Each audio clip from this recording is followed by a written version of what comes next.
bayan. Pero bakit kailangan umalis sa sariling bayan para lang maabot natin ang mga pangarap natin sa sarili natin at mga pangarap natin para sa Kuya, bon. marami. Alam niyo ba na marami BP! ang kanilang pinilinan ay mag-aaral ako, makapagtakas ako, at mag-abroad. Bakit naging normal na lang para sa mga Pilipino ang pangarap na abroad? Mali yun. Dahil dapat ang sariling bansa mismo natin nagbibigay sa atin na oportunidad. Oh, no. Ganon ang nangyayari sa ating bayan ngayon. Napakasimple lang naman natin pwede. Bon. Dahil nakikita natin sa ibang bansa. Pero, hindi natin nakikita na naging makasarili ang mga may kapangyarihan at yung kanilang pagiging makasarili ang naging tama. At lahat tayo naging mali. Kulong kayong lahat.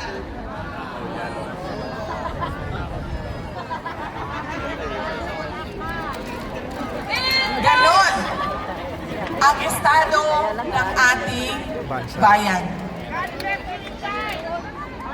God bless We love you, Inday! the Philippines. Rodri, sabihin mo yun! Duterte! Duterte! Duterte! Duterte! Duterte! Duterte! Duterte! Woo! Isa pa na laging nangyayari sa atin.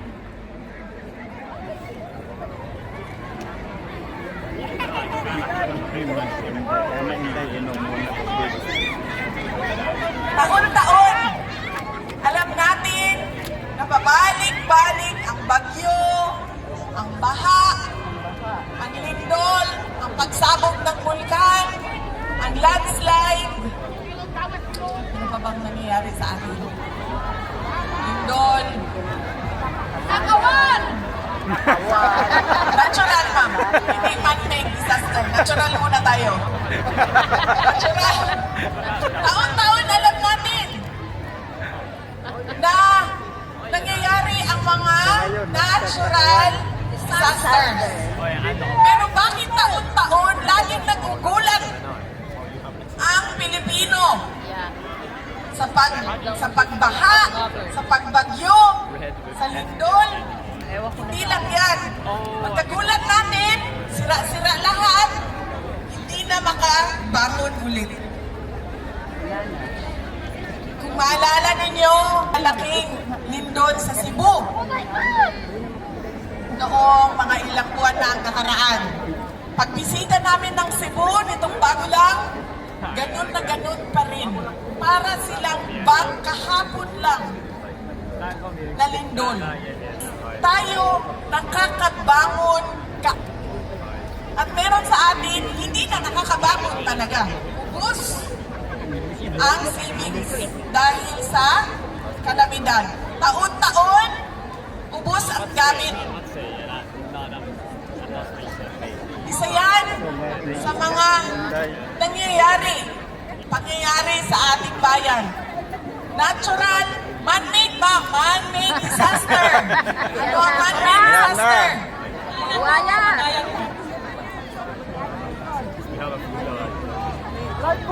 Napakataas ng petty crimes sa ating bansa. Kriminalidad, blood control. Ikot lang din naman yan. Madali lang siya maintindihan. Kapag walang oportunidad ang tao, wala silang trabaho. Kapag wala silang trabaho, nagnanakaw sila. Kasi yun yung pinakamadali para sa kanila. Dinagdag mo ang illegal na droga, nagkakaroon na ng mga crimes against person, rape. patayan, kidnapping. Ganon ang nangyayari sa ating bayan. Hindi lang tayo bugbog sa natural Ikaw ang disasters, bugbog din tayo sa man-made calamities. O kagagawan lang din ng tao.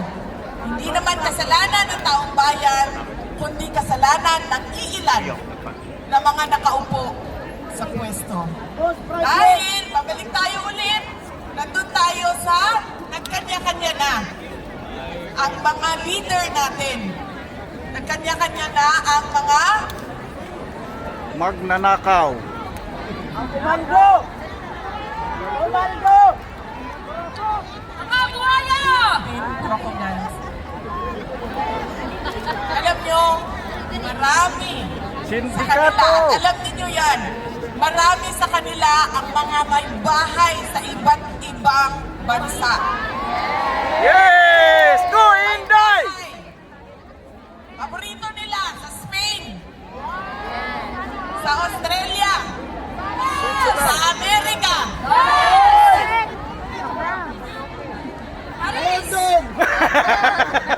sa iba't ibang lugar kung saan may golden visa. Napakadali para sa kanila na umalis ng Pilipinas kapag hindi na maganda ang sitwasyon. Pero paano kami na ayaw namin umalis ng Pilipinas? Nandyan ka, Paano yung Inday! pamilya ninyo na hindi Para sa makaalis Pilipino! ng Pilipinas? Iiwanan na lang tayo na magtiis sa kalat na ginawa ng ilang Pilipino lang na makasarili ang kanilang interes. Dahil wala silang pakialam kung anong mangyari sa ating bayan. Dahil napakadali para sa kanila. Ilang milyon, bilyon. At sinasabi ko sa inyo, darating ang 2027. Bus na naman yan sinasabi ko sa inyo. Habulin Inday! Walang tigil ang nakawan ng ilang mga Pilipino lang. Bawiin mo Inday! Ngayon, hindi ko masagot kung bakit ganyan ang pag-uugali nila. Pero, ang pagkakaalam ko, ang mga Pilipino ay may pagmamahal sa bayan. Para sa Inday! Hindi tayo magpapatalo sa ilan na ang mahal nila ay ang sarili nilang balat. Bulsa. Mahal nila ang sarili nilang Bulsa. interes. Nagpapasalamat tayo lagi sa ating mga overseas Filipino workers Thank you Inday! at sa mga Filipino migrants. Dahil alam naman natin na ang dollars ninyo ang pinakamalaking remittance na Thank you, pumapasok Inday! sa Pilipinas. Woo! Pounds! Ang pounds ninyo na pumapasok sa ating bayan, yun yung nagbibigay ng malaking buffer reserves sa atin. Kaya nga, di ba, ang bagong bayani ay ang overseas Filipinos. Kaya napakalaki ng pagpapasalamat ng buong bansa sa inyong kontribusyon sa ating ekonomiya. At gusto namin malaman ninyong lahat na kami na nandoon sa Pilipinas. We truly appreciate your determination and hard work. Lalong-lalo na ninyo, pamangkin ninyo, nanay at tatay, mga magulang ninyo na sinusuportahan ninyo doon sa Pilipinas.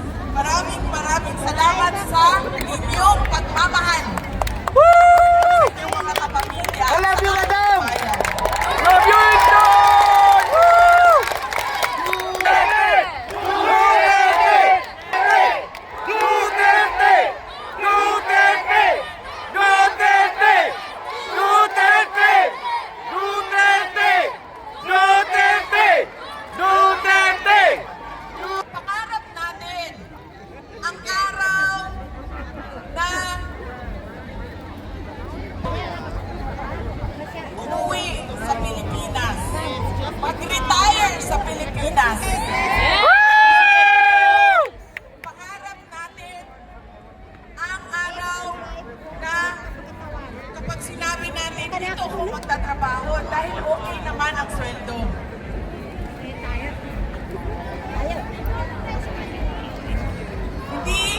Hindi ito trabaho ng isang tao lang, ng dalawang tao lang. Hindi trabaho ito ng isang sambayanan.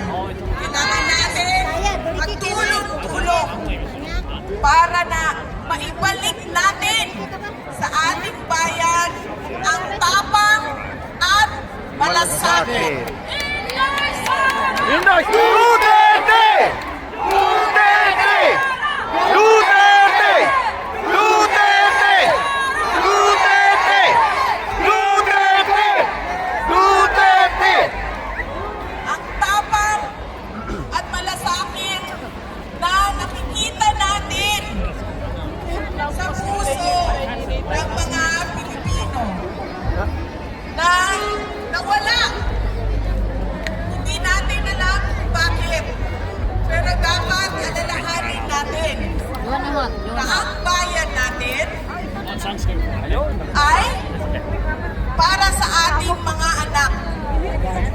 Dahil ano ba ang edad nating lahat na nandito ngayon? Yan? Yan ang future president. Presidente ng 70. Ilang taon na lang ang naiiwan sa atin? 20 years, 25 years. Pero ilang taon ang naiiwan para sa ating mga anak? 50, 70 years. Ibig sabihin, dapat paniguraduhin natin na 70 years from now, mas maganda, maayos, malakas, nunay kalambuan, nunay kalinaw ang nason para sa mga anak. Ayaw natin, 3 years from now, ang ating mga anak ay tulad ng ating mga overseas Filipinos ngayon. 16 hours nagtatrabaho para lang masuportahan ang pamilya na naiwan sa Pilipinas. Mga kababayan, ibalik natin ang tapang at malasakit. Hindi siya trabaho ng isang tao lang. Trabaho natin yan para sa ating mga anak. Mga ako.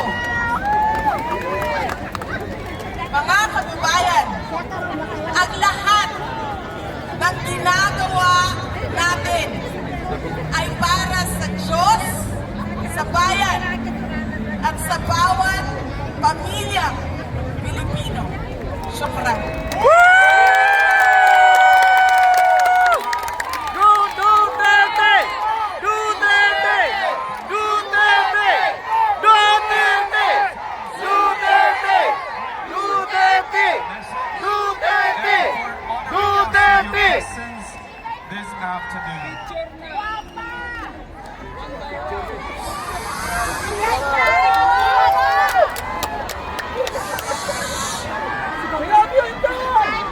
Once again, thank you very much, Your Excellency, for your inspiring message and for honoring us with your presence.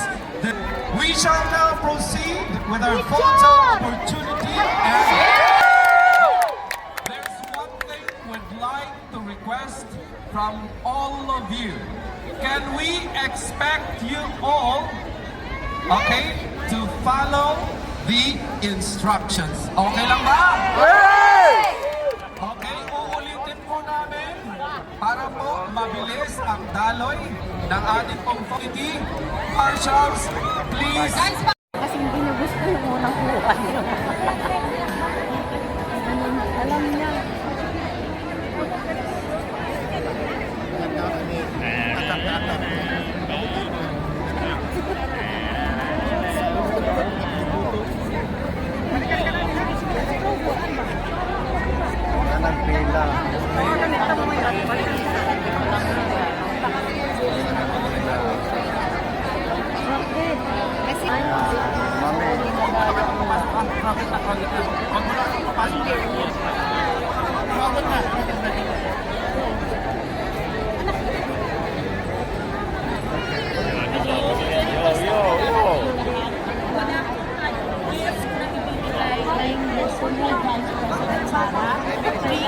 Walang presidente si Sara sa kanya. Kahit na. Presidente na po. Photo lang po. Para po mapag-share ka na sa Kulang talaga eh, no? Kulang talaga eh, no?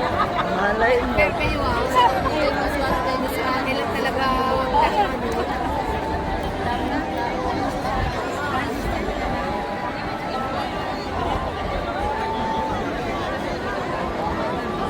Dapat si Sara niya, kasi nakita na.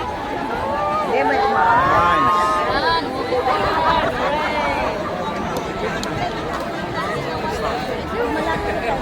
Huwag ang mga Pilipino ko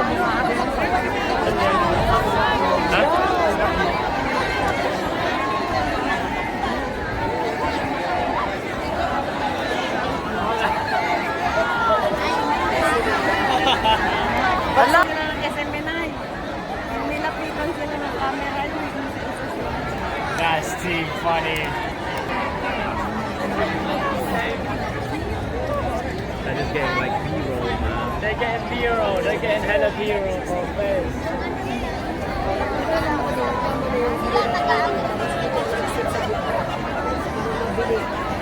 Parang graduation, no? Graduation. Walang mga fake news. Dapat may sumayo ng Okay na naman kami. Dito ka nakatingin sa gitna.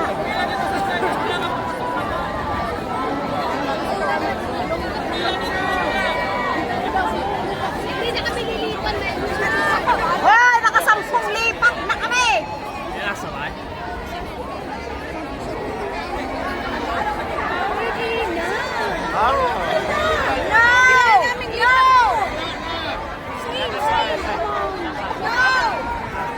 Paiba-iba kayo ng ano kasi. Wala kayo dyan. Umalis na kami. Nakalimutan na kami. Umalis na kayo sa trabaho.